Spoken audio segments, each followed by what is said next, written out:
Assalamualaikum warahmatullahi wabarakatuh. Puji dan syukur kita panjatkan kehadirat Allah Subhanahu wa Ta'ala, karena atas karunia-Nya jua kami dapat membuat dan melaksanakan sidang karya tulis ilmiah secara online. Pertama-tama, saya ingin mengucapkan terima kasih kepada guru bahasa Indonesia kami, Hajah Rusmila MPD, dan kepada guru pembimbing kami, Hajah Mardiningsih MPD, serta dua orang teman penguji kami, Muhammad Naufal Javier dan Andini Aura Fitriah. Pada kesempatan kali ini, kami ingin mempresentasikan karya tulis ilmiah kami yang berjudul Menguji Kandungan Formalin pada jajanan empek-empek yang dijual murah di sekitar lingkungan SMA Negeri 7 Banjarmasin dengan menggunakan kulit buah naga dan perasan jeruk nipis. Sebelumnya, perkenalkan, nama saya Cindy Okta Aznaja, berasal dari SMA Negeri 7 Banjarmasin, dari kelas 11 MIPA 4, dan teman saya, Nopi Giota Hutapea, dari SMA Negeri 7 Banjarmasin, dari kelas 11 MIPA 4. Adapun latar belakang yang kami miliki adalah empek-empek menjadi salah satu makanan yang paling diminati oleh masyarakat ramai karena banyaknya kandungan gizi yang tercakup di dalamnya dan rasa nikmat yang ditawarkan oleh jajanan khas tradisional tersebut. Sehingga dimanapun kita berada, tidak jarang banyak ditemui para pedagang yang menjajakan barang dagangannya baik melalui gerobak ataupun dengan usaha rumahan. Seiring berkembangnya zaman, banyak bahan baku penggunaan empek-empek mulai berganti, sehingga beberapa diantaranya para penjual menggunakan bahan pengawet yang berbahaya untuk meraup keuntungan yang semakin maksimal. Hal tersebut menjadi salah satu kerugian bagi konsumen karena ketidakpedulian mereka yang berakibat pada timbulnya darurat kesehatan. Para ilmuwan mendorong penemuan yang menggabungkan kandungan kulit buah naga dan perasan jeruk nipis sebagai alat untuk menguji paparan kandungan karsinogenik tanpa harus mengujinya di laboratorium, dan penyebaran zat berbahaya menjadi dapat dikenali dan dapat diatasi. Jadi, rumusan masalah yang ada di dalam karya tulis ilmiah kami ada dua. Yang pertama, bagaimana cara menguji kandungan formalin di dalam empek-empek dengan menggunakan kulit buah naga dan perasan jeruk nipis. Yang kedua, apakah hasil pengujian membuktikan para penjual empek-empek di sekitar lingkungan SMA Negeri 7 Banjarmasin menggunakan formalin dalam pembuatan dagangannya? Adapun tujuan karya tulis ilmiah kami yaitu 1. Untuk mengetahui bagaimana cara menguji kandungan formalin yang ada pada makanan yang dijual murah di sekitar sekolah seperti empek-empek dengan memanfaatkan kulit buah naga dan perasan jeruk nipis. Yang kedua, membuktikan para penjual empek-empek di sekitar lingkungan SMA Negeri 7 Banjarmasin menggunakan formalin dalam membuat barang dagangannya. Metode yang kami gunakan dalam karya tulis ilmiah ini yaitu menggunakan metode deskriptif.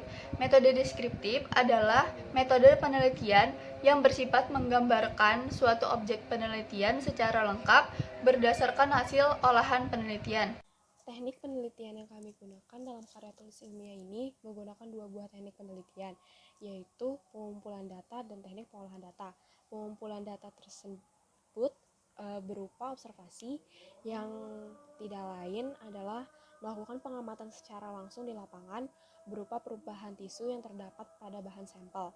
Yang kemudian ada eksperimen. Eksperimen sendiri adalah kami menguji kandungan tersebut yang membuktikan adanya kandungan karsinogenik di dalam sampel. Kemudian ada pengolahan data. Dalam pengolahan data ini kami menggunakan analisa secara deskriptif menggunakan kajian teoritis. Berikutnya hasil penelitian yang telah dilakukan terhadap beberapa sampel yang disediakan dengan menggunakan tisu yang sudah dicelupkan ke dalam campuran air berisi kulit buah naga dan perasan jeruk nipis, memiliki hasil uji yang membuktikan bahwa banyaknya pengguna formalin berpengaruh pada perubahan warna yang terjadi saat dilakukannya uji sampel data.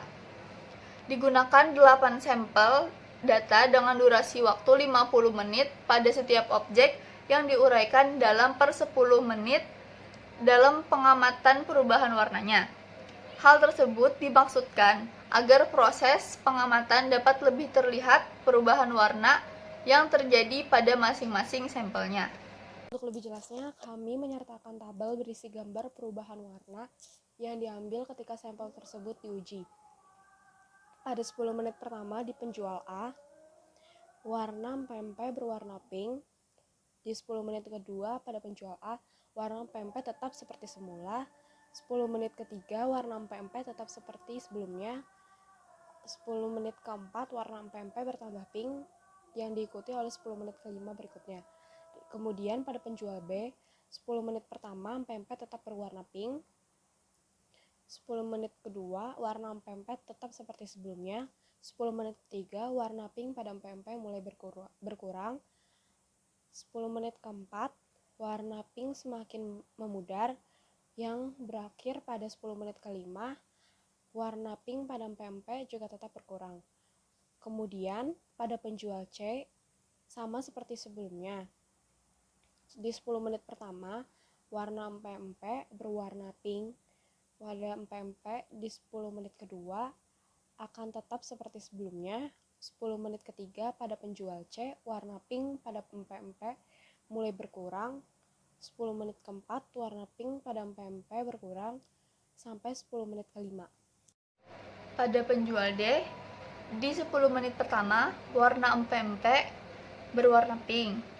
Di 10 menit kedua, warna pink pada pempek mulai berkurang. Di 10 menit ketiga, warna pink pada pempek semakin berkurang. Di 10 menit keempat, warna pink pada pempek juga semakin berkurang. Dan di 10 menit kelima, warna pink pada pempek juga semakin berkurang. Pada penjual E, di 10 menit pertama, warna pempek berwarna pink. Di 10 menit kedua, warna pempek tetap seperti sebelumnya.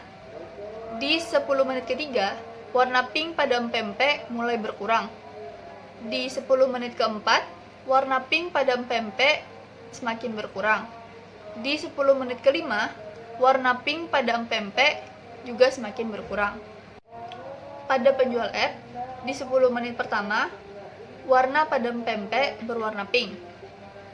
Di 10 menit kedua, warna pink pada pempek mulai berkurang.